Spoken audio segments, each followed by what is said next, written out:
conclusion étant de savoir si l'Internet va remplacer les agences. On est un peu dans le même sujet ici. Ça n'est pas le cas, effectivement. Aujourd'hui, on va parler maintenant plutôt de cross-canal ou de multicanal, c'est-à-dire qu'aujourd'hui, on additionne les voies de retour et il est hors de question, évidemment, de penser que Internet va remplacer les agences ou les magasins. Donc je me présente, donc, je suis Olivier Bourgeois, donc je suis PDG de la société Proxy Business, qui est une société spécialisée dans le e-commerce et je vais vous parler de e-commerce et de e-tailing. Pour vous dire tout de suite, je le détaillerai tout à l'heure, mais le e-tailing, c'est la contraction entre e-commerce et retail. Donc le e-commerce pour la grande distribution. Donc au sommaire, je vais essayer de tenir, je ne sais pas combien de temps on m'accorde, parce qu'on a chamboulé un petit peu les horaires. Donc je vais vous parler de définir ce que c'est que le e-tailing, les choix marketing et logistique d'une enseigne, des exemples de stratégies d'enseigne, et nous parler en quelques mots de plateforme e-commerce et de préparation de commandes en magasin. Donc là on parle vraiment de magasin, on parle de e-commerce, j'ai l'habitude dans les conférences de dire que le e-commerce est mort, on va parler surtout de commerce. Donc pour enlever le i aujourd'hui, on parle de commerce et avant tout on fait du commerce. Alors quand le téléphone est arrivé, on n'a pas commencé à faire du T-commerce, maintenant on parle de e-commerce, de m-commerce, de f-commerce en réseaux sociaux, tout ça c'est avant tout du commerce. Donc on ne va pas changer de métier. Si on prend le cas des agences et des magasins, on parlait tout à l'heure du remplacement des agences. Aux États-Unis, sur les 10 plus gros marchands aux États-Unis, vous avez 8 retailers, donc 8 de la grande distribution. Le premier site e-commerce aux États-Unis, c'est Toys R Us, c'est du jouet, c'est des magasins, donc, et c'est un énorme chiffre d'affaires.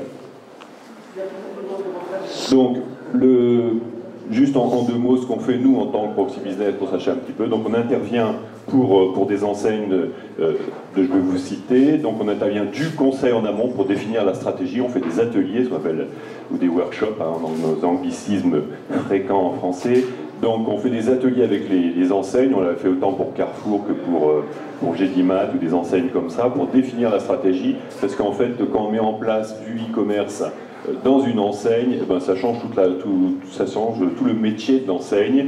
En tout cas, ça va perturber plein de choses au niveau marketing, commercial, technique, logistique, et j'en passe. Donc on essaye de faire des ateliers avec toutes les directions de l'enseigne pour bien voir les impacts du e-commerce sur l'enseigne. On est éditeur de solutions e-commerce, donc il y en a effectivement dans le salon en bas. Donc on a notre propre solution avec une plateforme e-commerce vraiment dédiée grande distribution. Alors je ne sais pas s'il y a des distributeurs dans la salle. Il y a des enseignes peut-être présentes pas du tout. Bon, d'accord.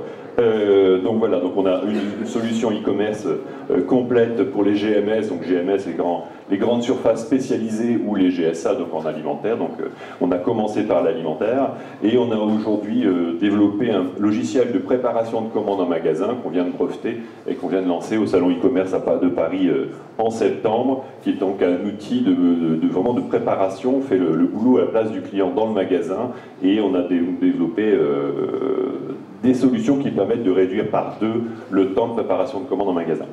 Voilà, et on accompagne ensuite tous nos clients, évidemment, en hébergement et en accompagnement marketing.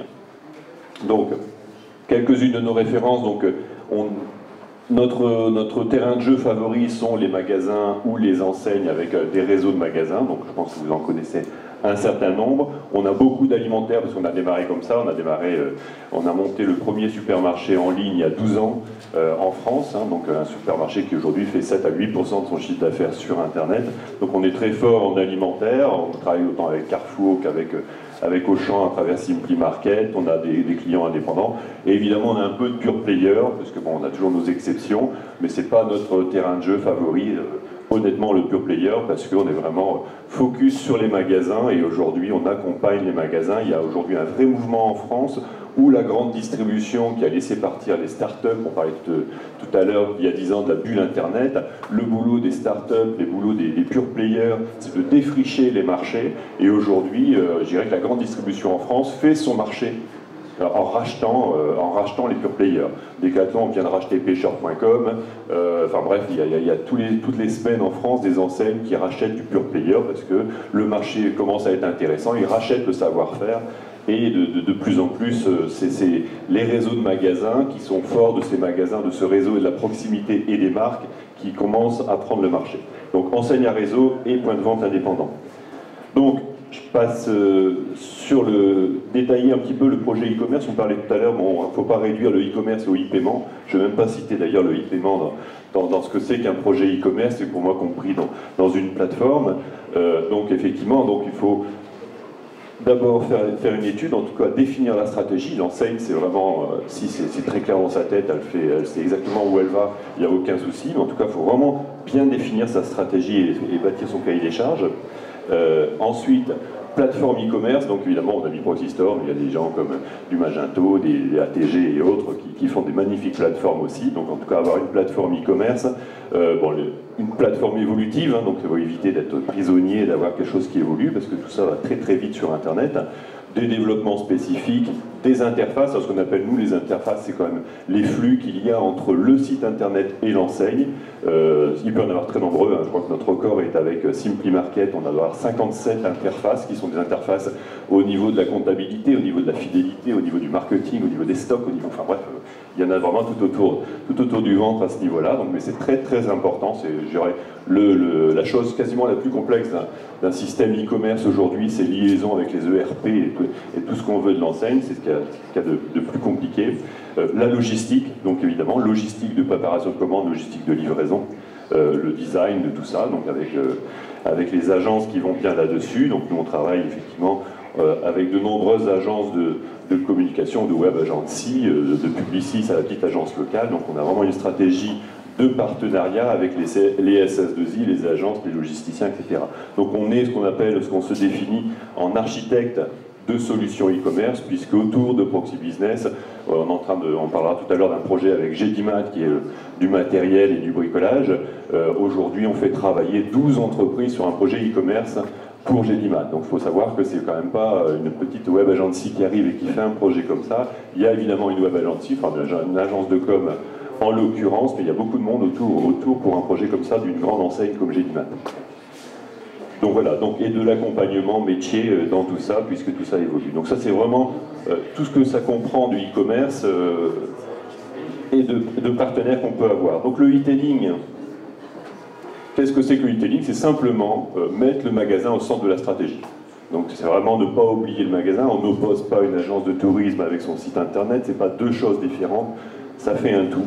Donc il faut vraiment que le site internet génère du trafic dans le point de vente et que le point de vente renvoie sur internet, puisque internet va permettre de continuer la relation client alors que le magasin est fermé ou que le client est distant. Donc c'est vraiment mettre le magasin au centre de la stratégie, s'appuyer sur le magasin, s'appuyer sur ses marques, s'appuyer sur ses stocks, sur sa puissance pour bâtir son projet e-commerce, en mettant en place tous des services qu'on va détailler, qui sont des services au niveau du retrait de la commande, du drive, de la livraison et tout ça. Alors pour répondre aussi à une autre question qu'on a vue tout à l'heure, je ne sais pas si vous voyez bien, bon, les chiffres importent peu, je dirais, c'est une étude américaine, on ne peut pas le transposer ni à la France ni au Maroc, mais ce qui est à retenir dans les ronds que vous avez à côté, que c'est si vous avez un client qui n'achète qu'en magasin, son panier moyen dans son magasin va être de 195 $, s'il n'achète qu'en ligne, il va être à 157 $, s'il achète par catalogue ou par téléphone 200 $, mais on se rend compte que s'il utilise le web et le magasin, il passe à 485 $, et s'il utilise tous les moyens pour commander dans ce magasin, il passe à 887 $.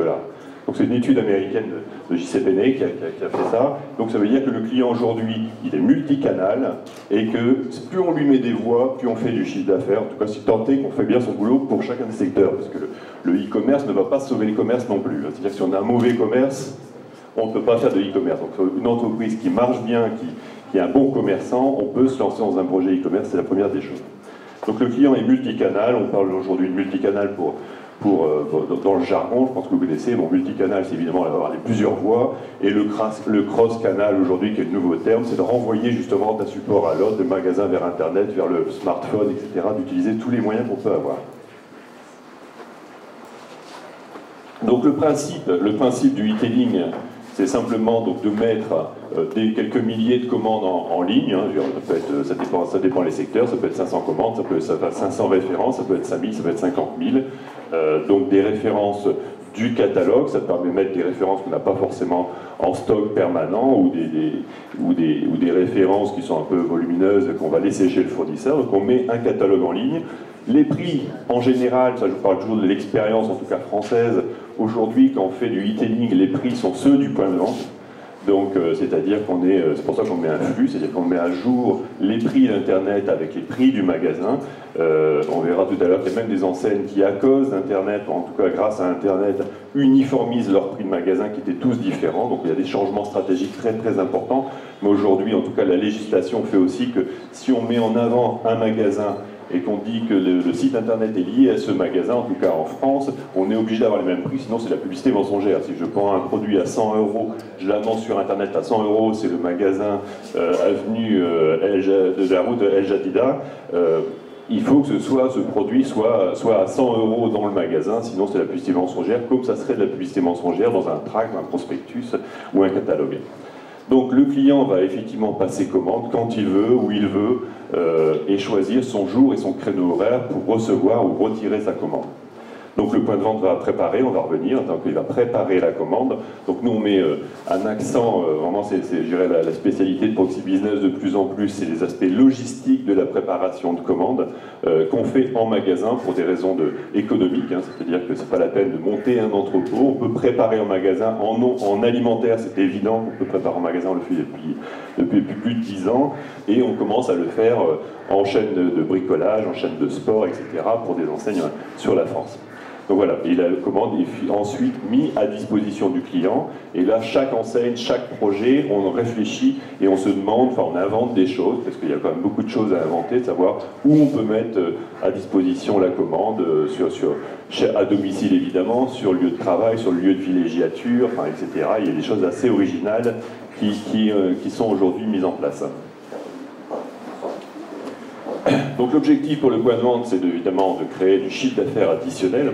Hein, c'est-à-dire que si c'est pour aller sur Internet et faire du transfert de chiffre d'affaires, c'est-à-dire j'enlève au magasin et je mets sur Internet et je rajoute des charges, ça n'a pas beaucoup d'intérêt. Donc le but d'aller sur Internet quand on a un magasin ou une enseigne, c'est d'avoir du chiffre d'affaires supplémentaire, toucher une nouvelle clientèle ou sociologique ou géographique ou ce qu'on veut, donc toucher une nouvelle clientèle, donc c'est vraiment la stratégie qu'il faut avoir en place. Les clients, en tout cas dans certains secteurs, sont effectivement très fidèles. Je pense notamment sur le secteur de l'alimentaire. En France, l'alimentaire ne fait encore que démarrer, il doit peser 3 ou 4% du marché en ligne, mais en fait toutes les enseignes sont en train de développer l'alimentaire, mais un client qui aura préparé une commande sur Internet, on peut considérer que la première fois qu'il prépare sa commande, il met à peu près autant de temps qu'il est allé en magasin, mais la deuxième fois il va prendre que quelques minutes. Donc quand j'ai fait cet effort de passer pratiquement 1 heure à ma première commande pour l'alimentaire, qui sont des commandes importantes, la deuxième fois, si j'ai été bien livré, il n'y a pas de raison que je change de crèmerie, quoi, en l'occurrence.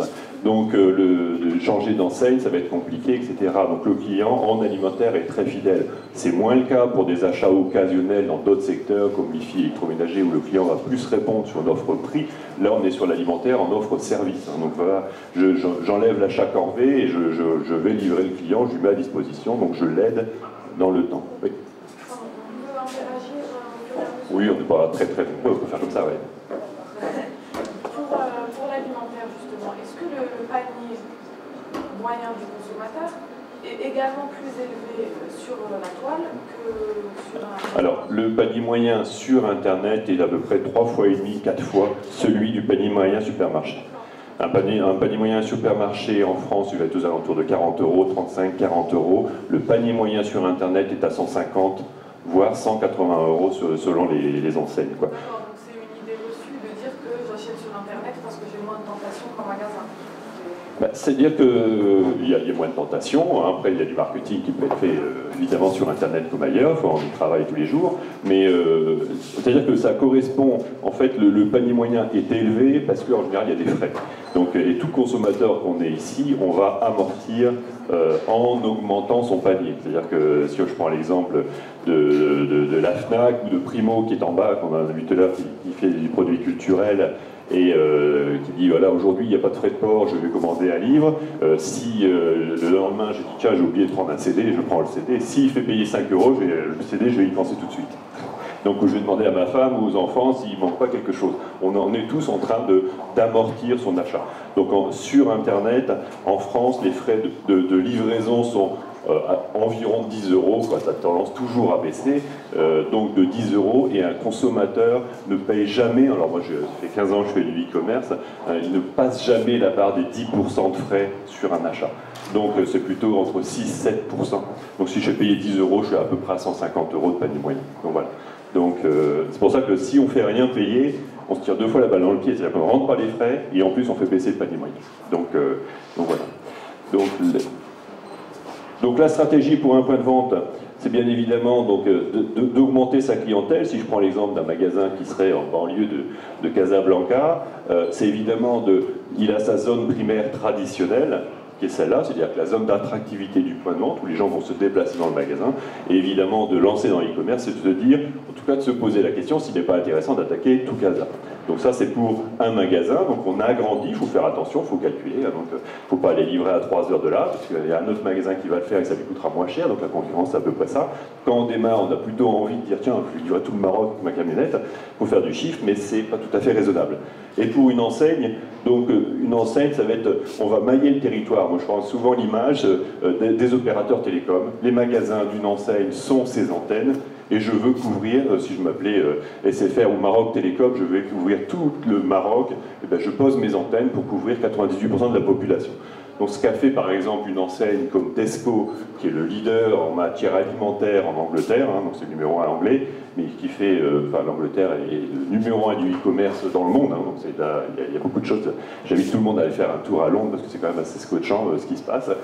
Mais donc Tesco a sauvé 700 magasins, il a toujours 700 magasins environ sur l'ensemble de l'Angleterre, il en a choisi 300 pour faire de la préparation de commandes de livrer dans un rayon 2. Il couvre 98% de la population anglaise.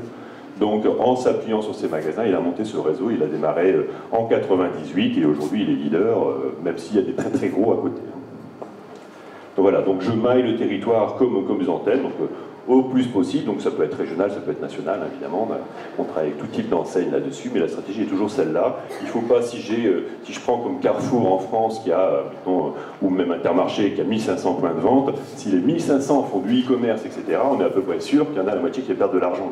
C'est idiot, il faut bien choisir son magasin, savoir son positionnement, sa configuration, et pour pouvoir mettre tout ça en place, donc c'est ce qu'on définit dans l'étude préliminaire. Donc les choix logistiques, en fait, premier choix logistique, c'est quand on va préparer les commandes. Donc il y a deux méthodes, je reçois les commandes au magasin, il y a deux techniques pour préparer les commandes, ce qu'on appelle le store picking, désolé pour les anglicismes, enfin on fait ça, donc c'est la préparation de commandes en magasin. Nos amis canadiens appellent ça la cueillette, c'est plus joli, donc quand je dis la cueillette, on ne comprend pas, mais c'est joli, donc ils vont cueillir pour éviter aux gens de magasiner.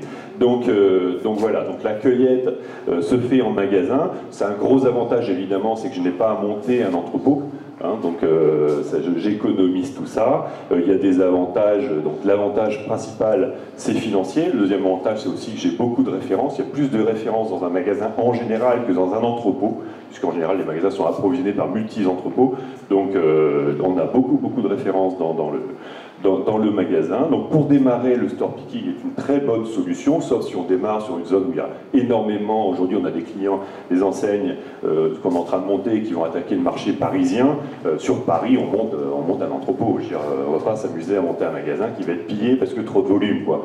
Donc voilà, la stratégie du store picking, la deuxième stratégie, ce qu'on appelle la préparation en entrepôt. Donc les deux sont bien, les deux ne s'opposent pas.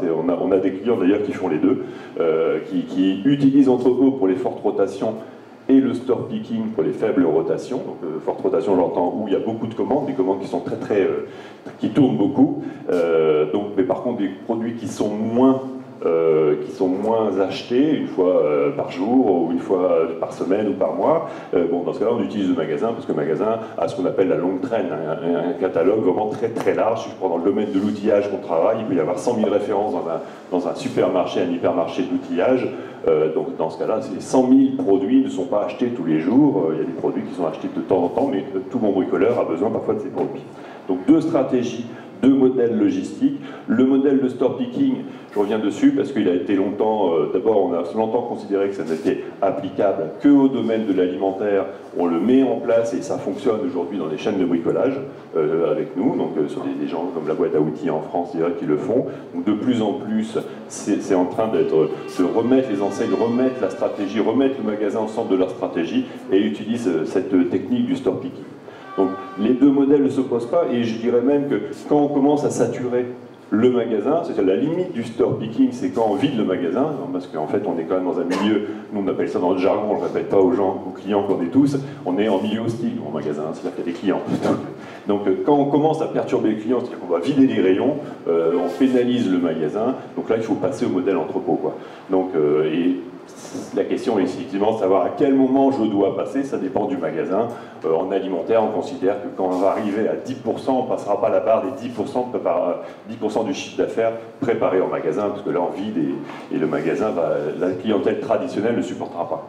Donc on a un modèle, on accompagne nous des clients qui démarrent avec le store picking pour ensuite bâtir en entrepôt. Si je reviens sur l'exemple de Tesco en Angleterre, il a démarré un modèle store picking sur tous ses magasins, sur ses 300 magasins. Quand il a saturé, évidemment, ça c'est arrivé sur Londres, il a monté des entrepôts au sud de Londres, à Croydon, au sud de Londres, pour livrer Londres, quoi. Donc il est passé du modèle store picking au modèle entrepôt sur les zones à fort trafic et il garde le modèle. Il y a certainement des magasins qui dans 10 ans feront encore du store picking chez Tesco parce qu'ils sont sur des zones avec une faible population.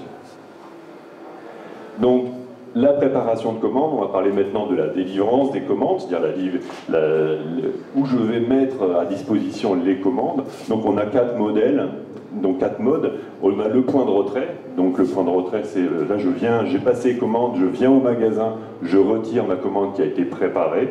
Donc il y a un grand mouvement en France qui est lancé dans l'alimentaire toujours, mais bon je dis ça s'applique puisque le Leroy Merlin vient de lancer un drive à coller, un drive solo, pardon, mais en tout cas le drive, ce qu'on appelle le drive à coller, c'est une structure, je dirais, relativement conséquente où le client peut se présenter. En général, il y a des bornes, j'arrive sur une borne, je tape mon numéro de commande, on me dit de me mettre sur le quai numéro X, et là on me met tout dans le coffre sans j'ai besoin de descendre de voiture. Mais c'est un drive à coller, donc c'est coller un magasin qu'on oppose au drive solo qui est comme McDo au milieu de nulle part, un entrepôt, et il n'y a pas du tout de magasin où je peux faire mes courses habituellement. Donc il y a 2 modes de drive. Le drive à coller aujourd'hui, Leclerc en annonce environ 120, l'enseigne Leclerc en alimentaire. Chaque enseigne alimentaire en annonce 300-400. Leroy Merlin vient de lancer un drive solo pour tester. Donc ça commence à se diffuser dans toutes les enseignes et dans tous les secteurs d'activité. Donc le deuxième secteur, c'est évidemment la livraison à domicile. Alors, à domicile ou ailleurs, donc ça peut être sur le lieu de travail, puisque là c'est intéressant pour une enseigne, parce qu'on risque sur le lieu de travail, si on a une grande entreprise, de livrer plusieurs clients d'un coup, donc on peut amortir plus facilement la livraison. Le lieu de villégiature, moi je prends 2 exemples, on travaille avec un magasin sur la Côte d'Azur qui va livrer les yachts qui arrivent, les magnifiques yachts où les gens s'ennuient dans le bateau et qui commandent le champagne quand ils arrivent. Donc voilà, donc il va livrer directement ou dans les stations de ski, je vais livrer directement en location. Donc il y a des accords avec les tours opérateurs dont on parlait tout à l'heure. Le magasin est en accord avec lui. Quand j'arrive, les courses sont déjà dans le frigo, quoi. Donc ça, c'est vraiment des choses où on essaye de réfléchir quel service on peut apporter aux clients. Donc ça, la livraison, je dirais, à domicile. On a même un autre exemple, par exemple, sur une aire d'autoroute. On vient de Marrakech, on a vu des aires d'autoroute. On a une enseigne qui livre, qui met à disposition les courses sur une aire d'autoroute, puisqu'il est transfrontalier entre la France et la Suisse. Donc les Suisses qui viennent travailler en France repartent et récupèrent leurs courses. Donc il faut avoir de l'imagination, il faut imaginer des choses, des services, et qu'est-ce qui peut rendre le service, et comment je peux trouver des clients qui ne seraient pas, ces clients qui repartent ensuite ne seraient pas arrêtés dans ce magasin. Donc il faut tester des choses. Donc le drive solo, j'en ai parlé, je vous dis, c'est la technique, le premier à avoir fait ça, c'est McDo, on mange chez McDo, mais on peut aussi arriver sur une borne, on fait le tour et on récupère. Et évidemment l'expédition postale. Donc tout ça peut être, je peux très bien, il y a des enseignes qui utilisent l'ensemble de ces techniques. Donc ça, prenez l'exemple, comme le forme alimentaire, c'est très très développé tout ça. Donc je passe au magasin, je récupère, je me fais livrer à domicile. domicile mes courses.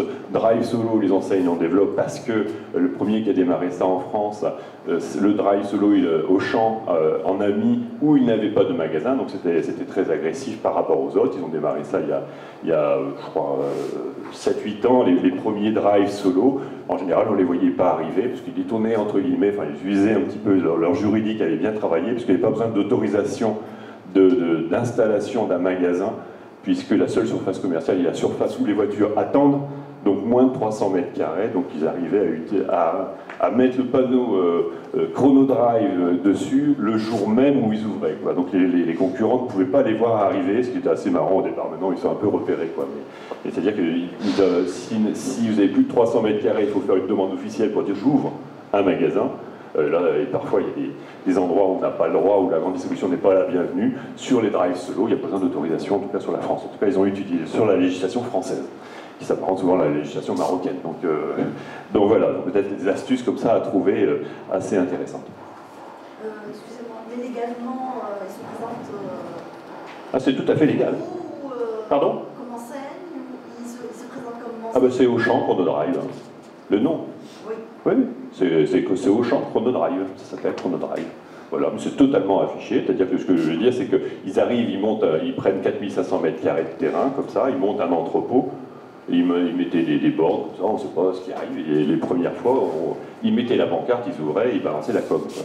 Donc je dirais à une semaine près, quand je dis on ne les voyait pas venir, ils mettaient au dernier moment la pancarte de l'enseigne et ils démarraient comme ça, mais c'est marqué Auchan Chronodrive, ils ont tout à fait le droit de le faire évidemment, mais ils mettaient ça parce que Auchan n'est pas du tout implanté, enfin il est implanté surtout dans le nord et un peu dans l'est, pas du tout sur l'ouest de la France, donc ils mettaient leur Chronodrive comme ça, de préférence à un endroit où il y a 25 000 voitures qui va passer devant, et entre un Leclerc et un Super U, c'est encore mieux, quoi.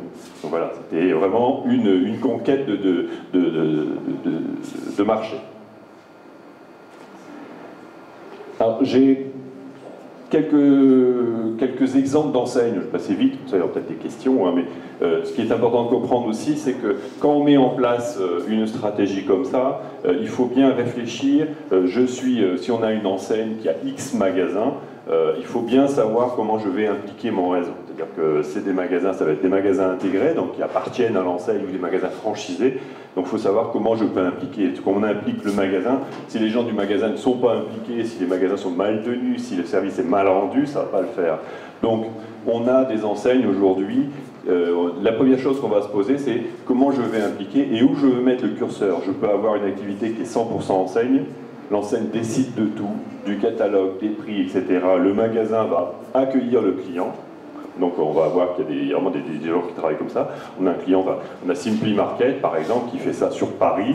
Le client arrive sur le site internet, fait ses courses sur le site internet, décide d'aller au magasin retirer ses courses et au final le magasin ne fait absolument rien. Il y a un entrepôt qui va livrer le magasin dès la commande et le magasin ne fait que accueillir le client même si c'est transparent pour le client. Le client ne sait même pas que le magasin ne fait rien. Donc il passe juste. Donc voilà, donc ça c'est une stratégie. Donc là où le magasin est relativement passif, hein, il fait son boulot d'accueillir les clients. Et après on a des enseignes dans ce cas-là qui sont des enseignes de franchisés qui disent bah là moi mes franchisés se débrouillent, donc le franchisé peut très bien faire complètement de la base produit, le marketing, la com, etc. S'occuper de tout sans que l'enseigne n'intervienne, sauf le respect de la charte graphique. Ça, on a des enseignes aussi qui font ça.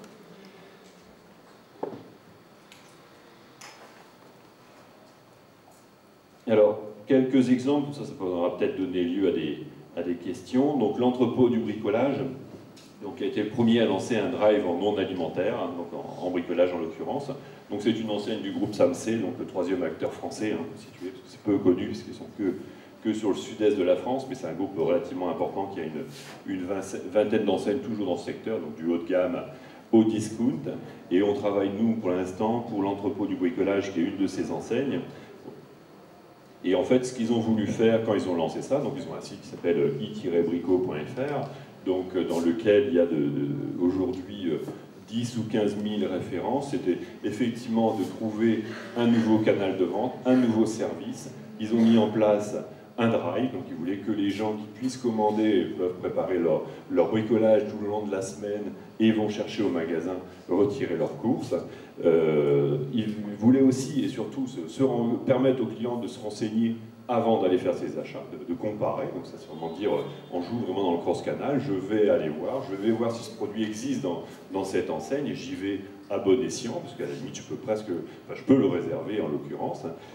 Donc être la continuité du magasin. Une sélection au départ, c'était une sélection de références, ils ont démarré avec 8000 références au départ, ils doivent être à 15 000 aujourd'hui, parce qu'ils se disent qu'effectivement en bricolage on ne peut pas proposer des choses parcellaires, quoi. Il faut vraiment traiter de toute la gamme, quoi. Ce que fait de plus en plus Castorama, par exemple, en bricolage en France, qui ne travaille pas avec nous, mais qui nous a contactés sur les aspects picking, parce qu'il a un entrepôt qui livre, mettons, qui a, je ne sais plus exactement les chiffres, mais qui est 10 000 références dans un entrepôt pour livrer toute la France. Il y a 50 000 références dans un Castorama, donc 10 000 références dans leur entrepôt. Par contre, les 40 000 restantes, ils ont envie de le faire en store picking.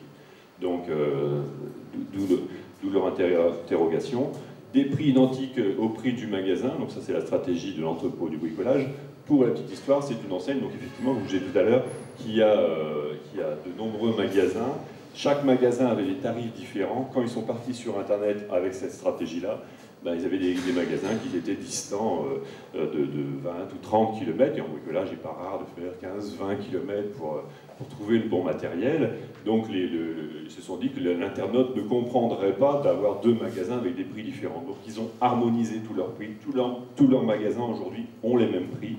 Et c'est donc Internet qui a impacté l'enseigne. C'est pour ça qu'il faut vraiment travailler en amont, l'étude, parce qu'on peut se dire, c'est du e-commerce, on va donner ça à la DSI de l'enseigne, donc le service informatique qui va s'occuper de ça, mais le service informatique, mais l'encaissement est impliqué, le commercial est impliqué, le marketing, la logistique, enfin, donc tout le monde est vraiment impliqué. Donc, ils font du store picking, hein, donc là c'est vraiment de la préparation de commandes. Quand ils nous ont contactés, ils voulaient monter un entrepôt. Alors, je leur ai expliqué que dans leur magasin c'est avant tout un entrepôt, et même leur nom d'ailleurs s'appelle l'entrepôt du bricolage. Donc la démonstration était assez facile. Ils ont des entrepôts tout autour d'eux. Ils voulaient en monter un Xème pour le e-commerce. Donc d'abord, maintenant, on s'appuie sur les magasins et c'est très très clair pour eux. Donc voilà, avec un espace dédié de stockage des commandes, hein, donc évidemment, faut pas oublier ça, et le magasin qui est adressé en store picking. Donc ça, on y reviendra tout à l'heure. Donc mise à disposition, donc ils ont des promesses clients, donc avec des délais qui ont tendance à se raccourcir, hein, le drive 4 heures, ça veut dire que je commande dans 4 heures, je peux venir retirer, je pense qu'ils vont descendre à 2 heures assez rapidement. La livraison, pareil, sur 72 heures, mais ils ont une clientèle assez particulière, professionnelle, donc ça peut se faire, mais ils font aussi de la livraison express maintenant, et ils vont jusqu'à la location de camions, c'est-à-dire que là, on est dans le domaine du bricolage, je fais mes courses et je peux louer mon camion en même temps, et je peux venir et le camion est chargé, et je repars avec. C'est le bonheur, moi qui ne bricole pas du tout. Donc, et l'expédition, donc effectivement, comme ils ne sont que sur le sud-est de la France, pour les autres régions de France, tout ne peut pas s'expédier, mais sur une grande gamme de leurs produits, ils peuvent expédier sur l'ensemble de la France des perceuses pour toute commande. Et là-dessus, d'ailleurs, ils se sont dit, autant casser les prix, parce que bon, comme on n'a pas de référent magasin, autant embêter les petits copains qui ont des magasins par là, en baissant les prix. Et donc là, c'est vraiment du chiffre d'affaires purement additionnel, pas grosse marge, mais en tout cas, ils sont présents maintenant sur toute la France. Donc voilà, donc quelques photos que je peux envoyer, enfin bon, c'est du drive bien signalé, les voitures arrivent, se signalent, et on amène directement les commandes qu'on met dans les véhicules. Alors il y a un deuxième, j'en ai comme ça, j'ai 4 exemples, donc il n'y en a pas 10, je vous rassure, je vais passer vite. Hein, Promocash, qui est l'équivalent en B2B de métro, enfin pas le métro que vous connaissez ici, hein, donc en métro l'allemand métro, qui fait du cash and carry, hein, donc pour les professionnels. Donc Promocash s'est lancé, donc là, bon, si je prends toujours mon curseur, là le magasin va être beaucoup plus impliqué, hein, c'est-à-dire que l'enseigne a fait le référentiel, mais le magasin va s'occuper aussi de sa communication locale, va préparer les commandes, va les mettre à disposition, va avoir livré le client. Donc là, on a un magasin qui est très très impliqué. Donc un site qui est B2B, donc on a déployé ça sur 57 magasins, donc il y en a 130 en tout, donc c'est en train d'être déployé. Les prix sont ceux du magasin. Pareil, on est en B2B pour préparer les commandes, picking magasin, donc il n'y a aucun frein à préparer des magasins, enfin de préparer des commandes dans un magasin, que ce soit en B2C, en B2B, en alimentaire ou en non alimentaire, et livraison professionnelle. Intermarché, donc ça c'est un magasin indépendant, purement indépendant. Là, il fait tout sans l'enseigne, donc lui il est vraiment 100% indépendant. Ça a été, on l'a monté, moi je l'ai monté début 99, c'était même dans une autre société que Proxy Business, la précédente. C'est le premier supermarché en ligne en France qui a été monté tout début 99, aujourd'hui 7% de son chiffre d'affaires, qui fait donc aujourd'hui, il fait 25 millions d'euros. Donc il est en banlieue de Grenoble, et il propose aujourd'hui l'ensemble de la prestation. Il a démarré en livraison avec un drive, enfin un retrait magasin qui a été ouvert dès le début. Les commandes ont augmenté, 7% du chiffre d'affaires. Il ne pouvait plus préparer, en tout cas il veut encore augmenter, donc il ne peut plus préparer en magasin. Donc il nous a demandé de travailler sur le montage d'un entrepôt. Donc on a travaillé avec lui, on a conçu, il avait un entrepôt disponible, donc on a géré toute la mise en place des fortes rotations dans cet entrepôt. Donc il fait une double préparation en entrepôt, et pour les produits frais, il garde son magasin pour éviter d'avoir un double stock de frais, et il en a profité, comme il avait un entrepôt qui était à quelques centaines de son magasin, de montrer un vrai drive, ce qu'il appelle un drive solo. Donc voilà, pas du tout au magasin, où on est en train d'installer des bornes pour que les gens puissent venir comme dans les drives. Donc voilà, une petite photo aussi. Donc avec l'utilisation de Proxy Store, comme je disais tout à l'heure, notre plateforme e-commerce, et Proxy Picking, qui est donc l'outil de préparation de commandes en magasin qu'on vient de lancer.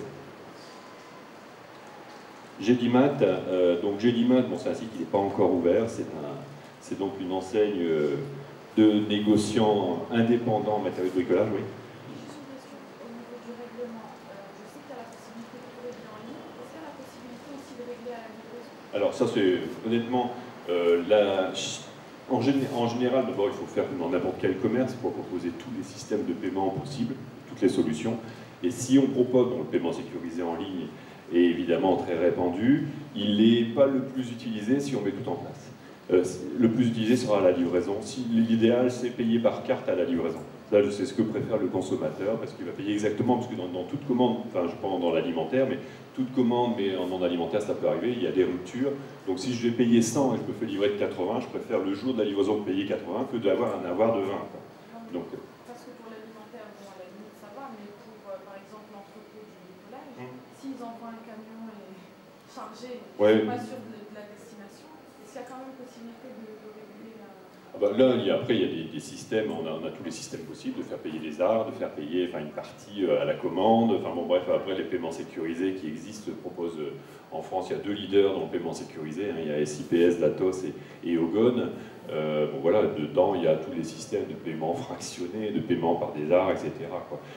Mais en fait, pour le problème de livraison, quand on est en livraison à domicile, d'abord, il y a moins de fraude que dans le magasin même habituellement, puisqu'en fait on a une relation très très étroite. Il ne faut pas imaginer qu'on fait du e-commerce et qu'on n'a pas de relation avec le client. Sur Internet, les clients Internet, dans un modèle e-tailing, sont mieux connus que les clients traditionnels.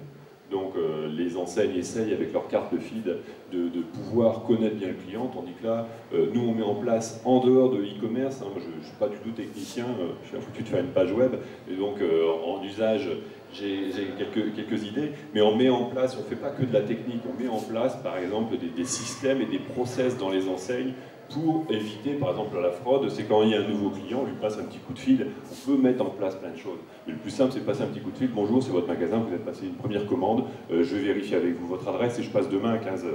Donc le client il est content, il a un coup de fil, vous l'avez sécurisé, et honnêtement, il ne risque pas de vous planter. S'il y a un souci, vous m'appelez, voilà le numéro, le serveur, le livreur, voilà son numéro, etc. Donc là, on met en place des choses qui sont des relations de bon sens, mais des choses qu'on peut mettre quand il y a des ruptures, par exemple les ruptures, donc il n'y a plus de produits, on peut mettre des systèmes techniques qui demandent aux clients est-ce que vous acceptez les ruptures, je vous fais du cross-selling, je vous fais des choses comme ça, un petit coup de fil, bonjour, j'ai plus de contrat, est-ce que je peux vous mettre de l'Evian, le client il est fidélisé à vie, quoi.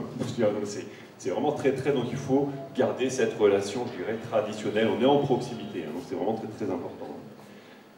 Donc sur Gédimat, donc 440 points de vente, hein, donc énorme enseigne professionnelle et particulier. Donc là, ils ont vraiment démarré donc, avec une stratégie de volonté, de stratégie multicanal. Hein, donc 15 000, ils veulent démarrer avec 15 000 produits, non 20 000 en ligne. Donc là, ils sont en train de... En général, là on n'alerte pas assez, on alerte les enseignes systématiquement. Tout dérapage dans le planning vient de la, de la base produit, quoi. Donc en général, les enseignes disent, oh, bien sûr, quoi. Vous savez, on a 80 ans qu'on fait du e-commerce, monsieur Bourgeois, vous savez qu'on base produit. Sauf que quand on regarde leur base produit, si je prends une perceuse, ça va être marqué perque fort, enfin, ça ne veut rien dire. Quoi, dans leur... Donc déjà, il faut franciser le nom, après il faut saisir toute la fiche technique, faire des belles photos, etc. Quoi. Et ça, bon, en moyenne, on peut considérer que c'est à peu près 10 minutes de travail par produit. Quand on arrive à mettre 20 000, 30 000 produits, ça commence à faire du boulot pour mal de petites mains. Donc ça, et il faut faire ça plutôt bien. Pas mal de stagiaires, ou de, voilà, donc, ou c'est en interne, mobilisation interne, ou il y a des sociétés, il y a de la place d'ailleurs pour monter des sociétés comme ça. Il se passe, moi je sais, en France par exemple, toutes les enseignes, enfin, je prends l'exemple des alimentaires, si je reste dans l'alimentaire, toutes les enseignes ont bâti leur base produit. Il y aurait place ici en France, comme ici au Maroc, pour une société qui crée la base produit. Et qui appelle. C'est ridicule que tout le monde fasse la photo du Coca-Cola, qui est le même dans toutes les enseignes.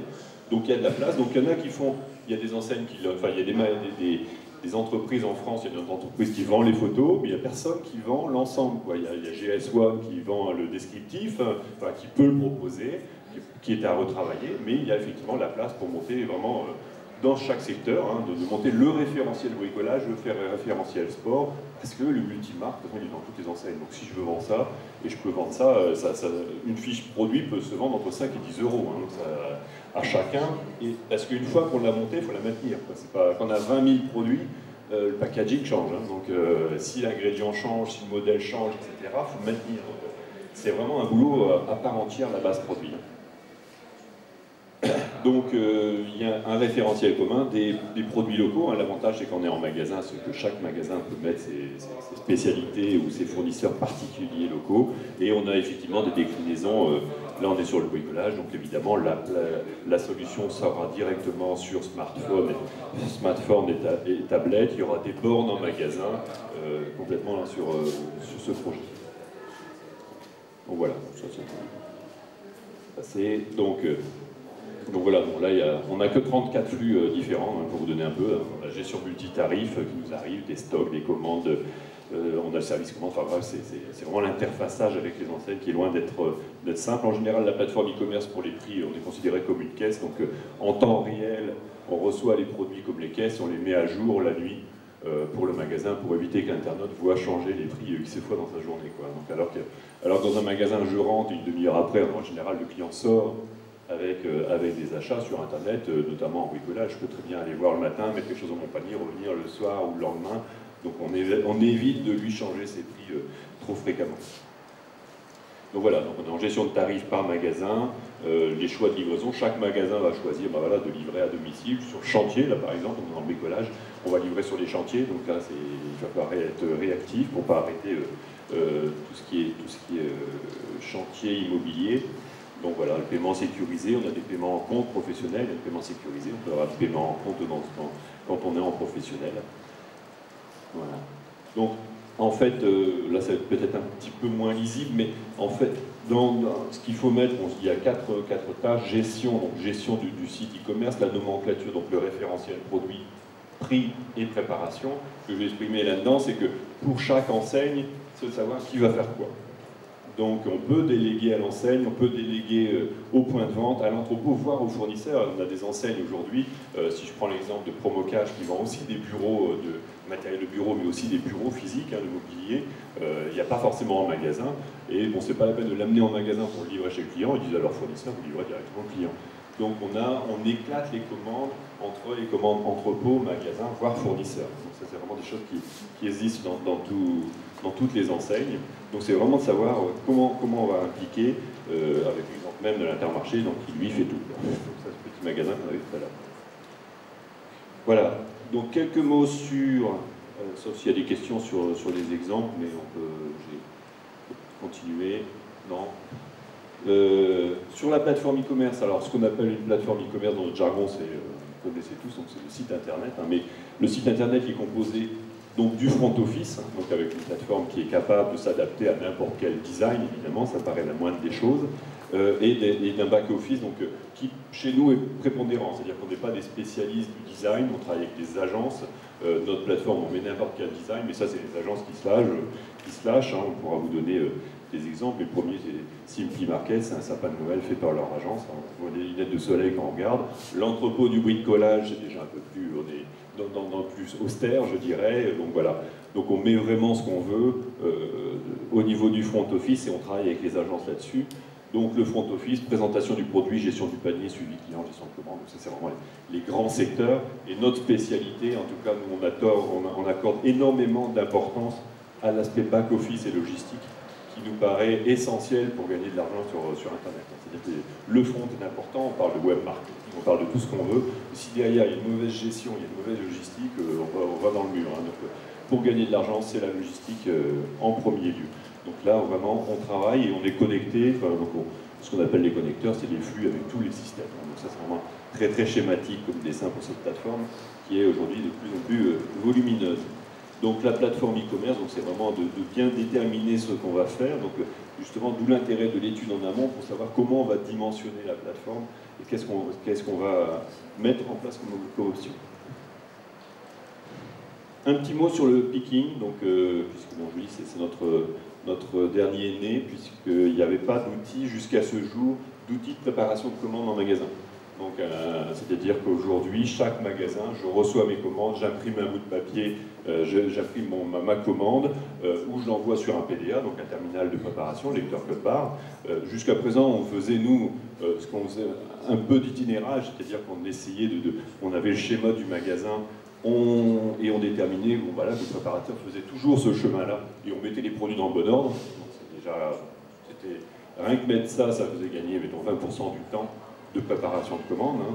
Donc, et aujourd'hui, on a monté un nouveau produit qu'on appelle aujourd'hui Proxy Picking, qu'on a breveté et qu'on lance, qui est donc un outil de préparation de commande en magasin qui va comprendre la modélisation du magasin, c'est-à-dire qu'on met en 2D le magasin, donc on met à l'échelle du magasin avec ses rayons, sa tête de gondole, on va le voir après. Donc on a vraiment l'image du magasin. La deuxième chose, on géolocalise tous les produits du magasin. Donc, vraiment, on va scanner tous les produits dans le magasin pour savoir exactement où le produit se trouve, sur quelle gondole, quel segment, quelle tablette. Donc on a géolocalisé tout le produit. Ensuite, on va mettre toutes les contraintes du magasin, qui peuvent être des contraintes, d'abord le planning des préparateurs, hein, j'ai 3 préparateurs ou j'ai un préparateur ou j'en ai 12, je mets les horaires de chacun dans l'outil, je vais mettre les contraintes produits, si on reste dans le bricolage, les produits, on va terminer par les produits très lourds, par exemple, ou si je suis dans l'alimentaire, je vais terminer par les œufs ou le surgelé, donc on met les contraintes produits dedans, ensuite on envoie les commandes dans l'outil, et l'outil va calculer quelle est la meilleure façon de préparer ces commandes. Donc on va pouvoir passer ces commandes en monocommande, chaque préparateur j'envoie avec une commande, en multicommande, chaque préparateur le préparateur en fonction des produits, de la géographie des produits. Donc un préparateur va prendre 3 commandes, l'autre va en prendre 2, etc. Donc on va rassembler les commandes qui se ressemblent, et à la fin on fait l'itinérage pour que le préparateur fasse le moins de pas possible, passe le moins de temps possible. Avec un objectif, c'est diminuer de 50% le temps de préparation, qui, si je reste dans l'alimentaire, parce que c'est des commandes très très importantes, on parlait tout à l'heure, à 150 €, c'est un panier qui va faire 65 articles pour 45 lignes. Donc c'est quand même des commandes assez importantes, il faut plus d'1 heure pour la préparer si on n'a pas d'outil. Donc là, et 1 heure, bon, de salariés, c'est quand même, ça coûte évidemment très cher. Donc là, l'outil s'est diminué par 2, donc vraiment de gagner beaucoup de temps dans la préparation. Donc monocommande, multicommande, monozone, multizone. Hein, donc on peut envoyer un préparateur sur les clous et la visserie et puis l'autre qui va travailler sur la jardinerie, etc. Donc on va travailler par zone, multicommande, et on ramène tout avec une ramasse comme ça par zone et on reconstitue les commandes derrière. Donc monozone, multizone, monocommande, multicommande. Et au final, on fait le chemin de préparation. Donc avec le préparateur qui sort de sa réserve. Donc ça, c'est le schéma d'un Intermarché que je parlais tout à l'heure, qui est installé aujourd'hui. Le préparateur, ça c'est la réserve. Donc on a bien le schéma du magasin avec ses gondoles, ses têtes de gondole. On sait exactement, si je clique, quels sont les produits qui sont ici. Donc je sais, avec le nom, hein, on va faire une démo. Donc le préparateur sort de la réserve et on lui dit, il va suivre le chemin le plus court. Donc, puisqu'il a choisi par exemple de partir en monocommande, parce que si on utilise le monocommande, on va mettre 2h36 pour faire les 20 commandes, le multicommande ça va être 2h12, donc je choisis le temps le plus court, le préparateur et j'envoie ça dans les PDA. Et en fait, ce schéma, bon, bah, on va pouvoir le suivre en temps réel, le mettre sur une tablette. Donc on va monter ça sur des chariots de préparation. Donc on monte sur le chariot avec une tablette, on ne va pas mettre un iPad, ça va être trop fragile, mais en tablette professionnelle pour pouvoir guider le client, enfin le préparateur dans le magasin. Donc avec des applicatifs, évidemment, vous imaginez bien que si on est capable de faire ça pour le préparateur, on saura aussi faire ça pour le client. Donc, c'est-à-dire je prépare mes courses chez moi et je peux gagner du temps dans le magasin. Donc voilà, donc pour Proxy Picking, qui est donc, bon là je passe les schémas techniques. Donc voilà, donc juste une conclusion, c'est une conclusion que je mets plutôt en question, les bonnes questions à se poser avant de se lancer, quoi. Donc mon point de vente ou mon enseigne, la première question c'est savoir est-ce que je suis capable de monter un projet e-commerce. Parce qu'on ne va pas sauver, je vous dis, on va pas sauver le commerce. Hein. Donc s'il y a d'autres priorités, si le commerce ne va pas bien, s'il n'est pas bien organisé, enfin bref, il ne faut pas se lancer dans le e-commerce, parce que ça va compliquer la situation. D'abord, je fais du e-commerce si je suis en bonne santé, que j'ai un bon magasin. Ça c'est clair, une bonne enseigne. Ensuite, c'est savoir quel service je vais apporter, mais sans a priori. Il faut vraiment réfléchir. Je suis une enseigne, on travaille de la jardinerie, du sport. Qu'est-ce que je peux faire? Qu'est-ce qui peut rendre service au client? C'est vraiment de se dire, voilà. Et après, on se posera la question comment on va préparer, livrer, etc. Tous les services qu'on va mettre. Mais il faut imaginer. Il y a des choses, il y a énormément de choses à inventer, de concepts, de services. On est plus, nous, je veux dire, on ne vend pas spécialement. Enfin, on ne vend pas de la technique, on ne vend pas du web, on vend du service à la personne. Donc il faut se mettre dans l'idée que c'est du service à la personne et qu'est-ce que je peux rendre comme service au consommateur. C'est vraiment ce qu'il faut se répondre. Donc après, les solutions logistiques évidemment, quels impacts sur mon organisation, donc je reviens sur l'étude, hein, donc l'étude initiale, hein, sûrement que les enseignes viennent nous voir, elles savent exactement ce qu'elles font, mais parfois ça nous arrive d'avoir des projets, l'enseigne nous dit voilà on va faire ça, et nous on leur explique, puisqu'on passe on passe plus de temps, enfin autant de temps je dirais dans les magasins que sur le web, on dit à l'enseigne, ça vous ne pouvez pas faire ça dans votre magasin, et l'enseigne, en général, vu de sa tour d'ivoire à la capitale, elle oublie parfois un peu ses magasins, quoi. Elle nous dit mais dans vos magasins on ne peut pas faire ça, quoi. Quand on a gagné Gélimat en appel d'offres, évidemment, il y avait tout ce que comptait le marché de concurrents français. J'ai vu qu'il y avait SQLI, mais il y a eu Atos, tous les grands étaient là. C'est pas qu'on est meilleur qu'eux au niveau technique, hein, parce qu'ils font de très très belles plateformes, ils font des choses extraordinaires. C'est qu'on est métier et qu'on a montré aux clients ce qu'ils devaient faire. Donc on l'a mis, vraiment, c'était vraiment le métier, notre position, c'est le métier. Donc c'est vraiment de bien réfléchir à son métier et de bien comprendre que si on a des magasins, on ne fait pas n'importe quoi. Donc, et de connaître toutes les contraintes là-dessus. Et comment impliquer son réseau de magasins. Donc ça c'est vraiment la dernière question, c'est de savoir, je ne peux pas monter un projet d'e-tailing si mes magasins ne sont pas au courant, si ils ne gèrent pas, si le client n'est pas bien reçu, etc. Donc c'est vraiment les bonnes questions à se poser avant de se lancer, avec tout ce qui découle et qu'on a pu présenter. Voilà, j'essaie, avant qu'il n'y ait plus personne. S'il y a des questions, n'hésitez pas. Pas très nombreux. Juste une question concernant votre plateforme. Est-ce qu'elle s'intègre déjà avec des systèmes qui sont déjà mis en place pour les magasins, dans l'enseignement en général? Par exemple, si dans un système ERP déjà en place, est-ce que votre système va s'intégrer avec leur ERP? Ah oui, oui, c'est-à-dire que nous, je dis, les enseignes avec qui on travaille, ils ont souvent d'ailleurs déjà des sites institutionnels, par exemple, hein, ils ont déjà tous leurs outils, je dis les ERP, la gestion commerciale du magasin, de l'enseigne, etc. fonctionne. Et nous, c'est vraiment ce que j'appelle les flux, c'est vraiment de se mettre en adéquation avec l'ensemble du commerce de l'enseigne. Et le site internet, bon ben voilà, s'il y a déjà un site internet d'information ou de réservation, on met la partie e-commerce à côté, donc on est interfacé avec tout ce qui est dans l'enseigne. C'est la problématique aujourd'hui. Et petit à petit, la plateforme e-commerce devient un petit peu centrale, je dirais, dans l'organisation, hein, parce qu'elle va gérer le référentiel produit, dont la pub peut très bien avoir besoin au final, hein, parce qu'on a monté les produits, mais on a aussi de la gestion de catalogue, par exemple, et on est en train de travailler aussi avec des sociétés qui font de la gestion de catalogue dynamique, pour du print derrière, etc. Donc on est vraiment au cœur de l'organisation. Mais on s'interface vraiment à tout l'existant de l'enseigne. Moi, juste pour votre logiciel de picking, en fait, vous parliez d'un écran à mettre sur le chariot, mais aux États-Unis, on a vu des exemples. Bon, eux, c'est la culture du renvoi encore plus en France, mais en fait de bracelets mis sur les employés, avec donc cet écran style GPS, on leur dit où aller dans le magasin pour aller chercher ce produit très rapidement.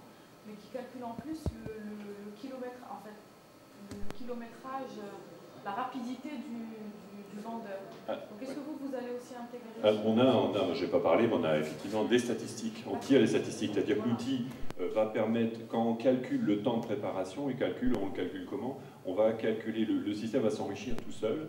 C'est-à-dire qu'on va savoir que pour aller chercher la perceuse, il faut 1 minute et demie en moyenne, on l'a enregistré, parce qu'à chaque fois qu'on scanne le produit au produit suivant, on a le temps de préparation. Donc si je prends un pack d'eau, mettons, il va falloir 1 minute, si je reste là-dessus, le deuxième pack d'eau que je prends en même temps, c'est peut-être 5 secondes, puisque j'en prends le deuxième. Donc tout ça, ça va venir s'enrichir pour le temps, et on va effectivement, pour Roger qui prépare ce jour-là, eh ben, on va avoir le palmarès des meilleurs préparateurs, et même meilleurs préparateurs en fonction du mode de commande. Il y a peut-être des préparateurs qui sont bons en monocommande, d'autres en multicommande, etc. Donc on a toutes les stats qui nous sont extrêmement demandées, quoi. L'outil permet aussi du contrôle d'inventaire, par exemple. C'est des choses qu'on n'avait pas prévues mais qui sont demandées. Comme on sait exactement qu'on a géolocalisé tous les produits, on peut vérifier que l'inventaire a été bien fait. On a un système qui, en fait, de détecteur de rupture en temps réel. Puisque quand je prépare, le préparateur est là, il n'y a plus de produit. On ne sait pas quand un client, il y a une rupture, on ne sait pas. On voit un moment, Carrefour disait donnez-moi votre ticket de caisse, je dirais que vous êtes, avec un raisonnement comme ça, vous arrivez à déterminer que tout le monde aime bien la Contrex. Non, c'est dans le magasin, il n'y a plus d'Evian. Donc nous, on sait par Internet ce que voulait acheter le client. Et quand le préparateur arrive dans le rayon où il n'y a plus, on est capable de lancer une alerte rupture. Et il faut savoir qu'il y a une dernière étude qui a été faite la semaine dernière par LSA, donc le magazine distribution français, 12% de taux de rupture en moyenne dans les magasins français. C'est énorme, hein, 12% de produits manquants quand je rentre dans un magasin. Si on arrive à baisser, et nous, un outil comme le nôtre, on le faisait déjà un peu, le e-commerce, en préparant dans le magasin, on arrive à faire baisser le taux de rupture. Puisque c'est pas, le client ne se plaint pas, mais le préparateur va se plaindre. Donc là, avec un outil comme ça, on le fait en temps réel, mais déjà là, on arrive à baisser de plusieurs points le taux de rupture du point de vente. Et déjà, avec ça, les enseignes nous aiment bien. Donc après, il y a effectivement on peut avoir toutes les stats qu'on imagine. On peut imaginer en data mining d'utiliser toute la proximité, de savoir ce que les gens achetaient pour faire des univers. Hein. De plus en plus, on est en train de réfléchir à l'univers, je sais pas moi, l'univers bébé, l'univers grand bricoleur, l'univers grand sportif, etc. Donc on va pouvoir essayer de remonter à partir de toutes ces informations-là, des informations sur l'enseignement. Est-ce que vous avez pu faire une prospection ici, on est un peu là pour ça. Donc, non, mais on a effectivement un bureau à Marrakech. Donc, on contacte Philippe qui est au fond de la salle. Donc, on a un contact ici à Marrakech. Marrakech est là, donc pas à Casa, mais bon, c'est pas loin, on en vient. Donc, on vient de Marrakech. Donc, voilà. Donc, on a rencontré déjà des enseignes. On n'a pas développé de solutions pour les enseignes aujourd'hui, quoi. Mais on est intéressé évidemment par les enseignes, on est intéressé par des partenariats pour des gens qui travailleraient pour des enseignes. Il y a que l'expérience moi j'ai de Proxy Business de 8 ans, je ne connais pas beaucoup de sociétés avec qui je ne peux pas travailler, quoi. On travaille avec des SS2I, puisque nous on développe des choses, mais on travaille aussi avec des SS2I, on travaille avec des agences de com, donc voilà, donc des consultants qui travaillent pour la distribution, des logisticiens pour la livraison. Donc, on a des partenariats, donc on cherche, on fait pas un palmarès des partenaires, mais bon, des partenaires solides et leaders sur leur marché nous intéressent, quoi. C'est bon, plus d'autres questions? Eh bien, je vous remercie beaucoup. Bonne journée.